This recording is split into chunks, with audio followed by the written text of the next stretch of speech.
Welcome to the Counselor at Large channel. Thanks for checking in with the counselor. Definitely appreciate it. Please like, comment, and subscribe before we get started. Got a new show, Tragedy, out in Washington State. 3 little girls were found unalive at a camping grounds. Father is the main suspect. Let's waste no time. Let's get straight into the story. Power 7 News at 5. Breaking news, 24 hours and still no answers from police after 3 sisters were found dead near a campground near Leavenworth. We're live as a manhunt for their father ramps up. I have a little girl myself, so that's, it's shocking.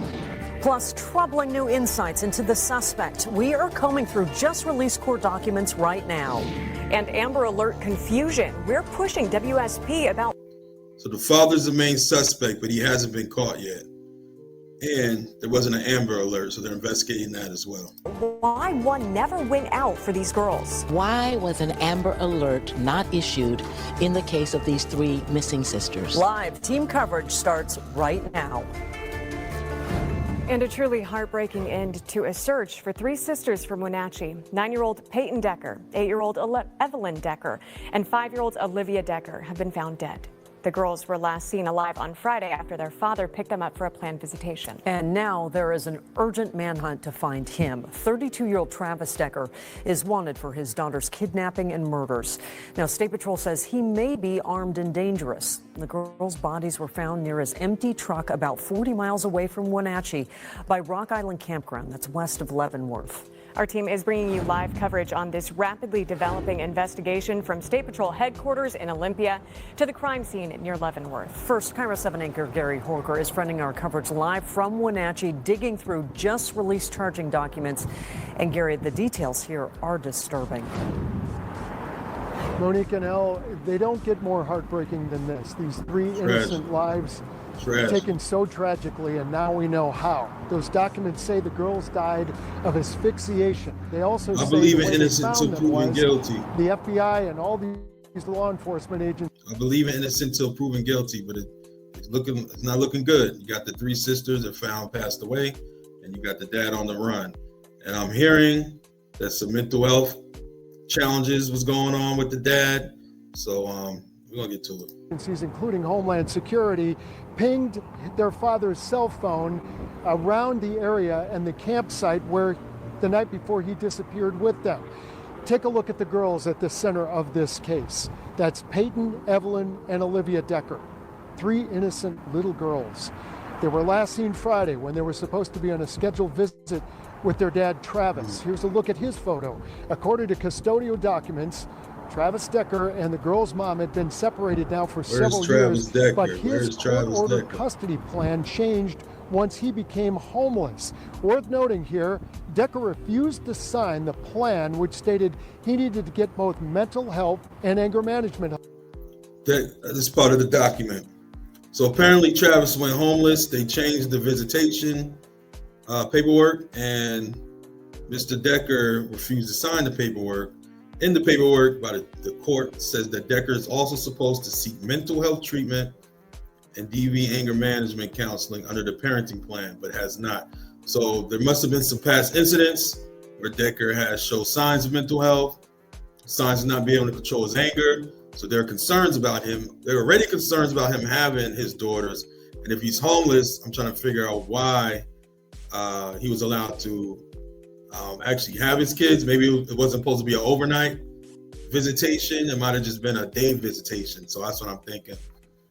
He's probably supposed to have the kids for a couple hours and bring the kids back. Fortunately, that didn't happen. Help as well, which his ex-wife said in court documents never really happened. Cover 7's Jason Sloss. He never even went to, according to the wife, he never even went to get the treatment. These heartbreaking documents. Jason, this is a heartbreaking end to the search, and you just talked to the mom yesterday exclusively. Yes, and the mom was optimistic that this would have a much different ending. Just horrific deaths for these 3 little girls during what was supposed to be a relatively quick visit with their father. Now, the girls were found about 45 minutes down this road near a campground, and now an all-out search for their father. A heartbreaking end to the search for 3 little girls, 9-year-old Peyton, 8-year-old Evelyn, and 5-year-old Olivia Decker, found dead near the Rock Island campground near Leavenworth. Now, a manhunt for the sister's father, 32-year-old Travis Decker. Friday evening, Decker went to his ex-wife's home in Wenatchee to pick up the girls for a planned 3-hour parental visit, but they never returned. Wenatchee police issued an endangered missing person alert. Decker is homeless, and for 3 days, authorities searched campgrounds and motels while on the lookout for Decker's white GMC truck. Just before 4 Monday afternoon, a Chelan County Sheriff's deputy spotted the father's unoccupied truck near a campground off Icicle Road. The bodies of the 3 girls were then found nearby down an embankment, but no sign of Decker. According to Chelan County court documents, the likely cause of the girls' deaths was asphyxiation. I don't know, I haven't go choked myself, them to so death. that's A rope, maybe his hands. it's shocking. Tragic. Visitors hoping to hike a nearby Too trail young. were turned away at a roadblock as a large-scale search is carried out. I'm sorry for the family and for the mother. That's devastating. I absolutely cannot imagine. Now, if anyone sees Decker, they are urged not to make contact, but call 911 right away. We were expecting a news conference today with the Chelan County Sheriff's Office. That did not happen. There is a GoFundMe account set up in the girls' names. We'll have more about that on our website. Live in Leavenworth, Jason Sloss, Cairo 7 News. Wow. Today I'm gonna make a beat.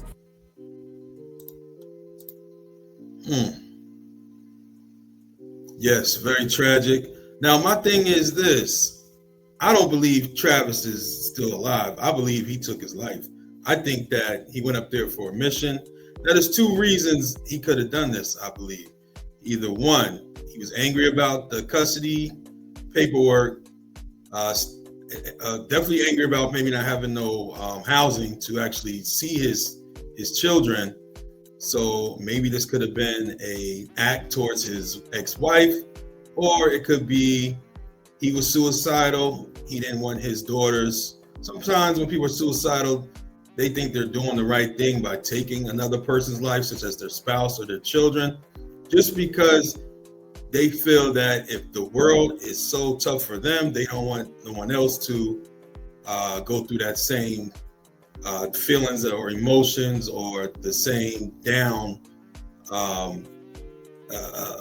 stress and trauma that the world brings to them, so they will end somebody else's life so they don't have to go through it as well. But there is an update. I believe there's an update. Let's check on that now. Give me a second. All right, that's not there. Get out of that. I believe there's something new going on with this. There is an update. I believe there was a press conference.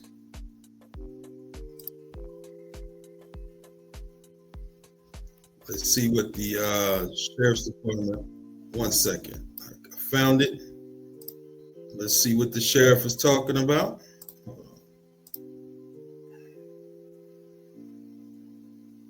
Okay.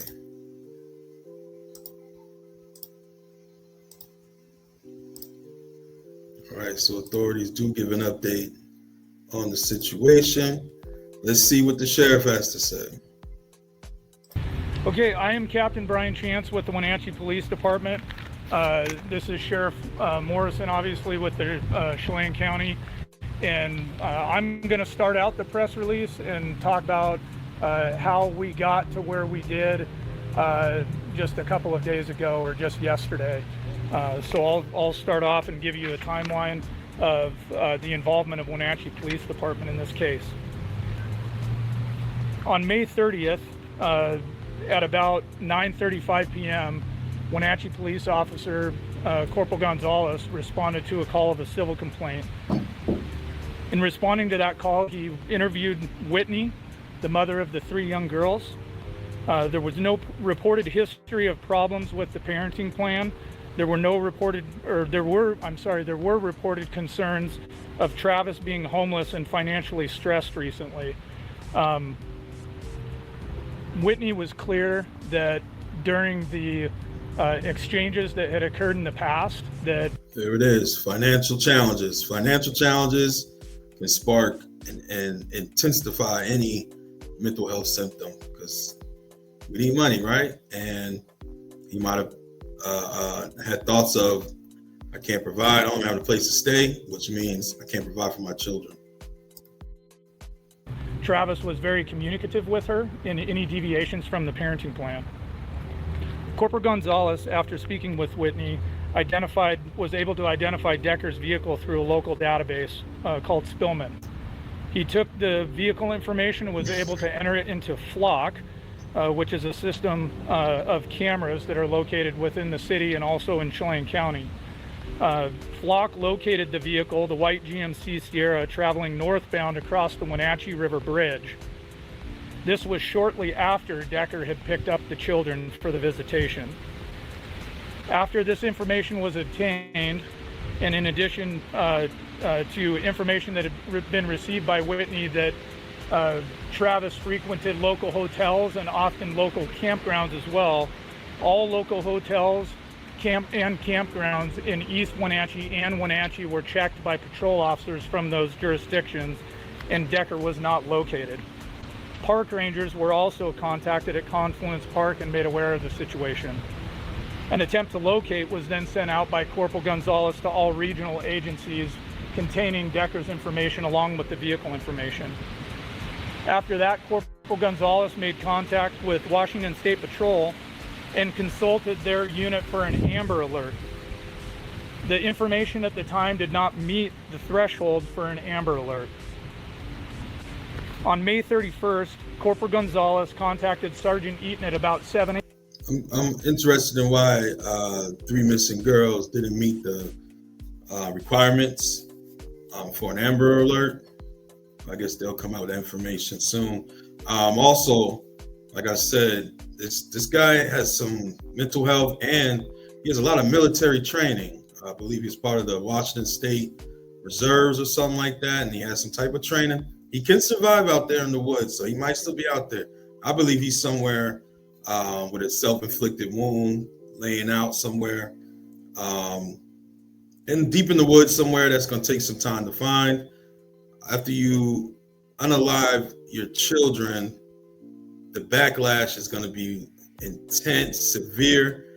I believe he was already might have signs of suicidal signs, suicidal ideations, and I believe the pressure of the act that he put out there is going to cause him to do some harm to himself. So I think we'll find him unalive. I don't know, but I'll keep updating. I'll keep everybody updated on this case. But till then, thanks for checking in with the counselor. This press conference is pretty long. Maybe I'll come back and do another video to finish this press conference. But tragedy out there in Washington State. Rest easy to those little girls. I hope they find Mr. Decker, have some questions. Hey, this could be a whole twist. Maybe he got unalived as well. I don't know. But to the next time, to the next show. Appreciate everybody.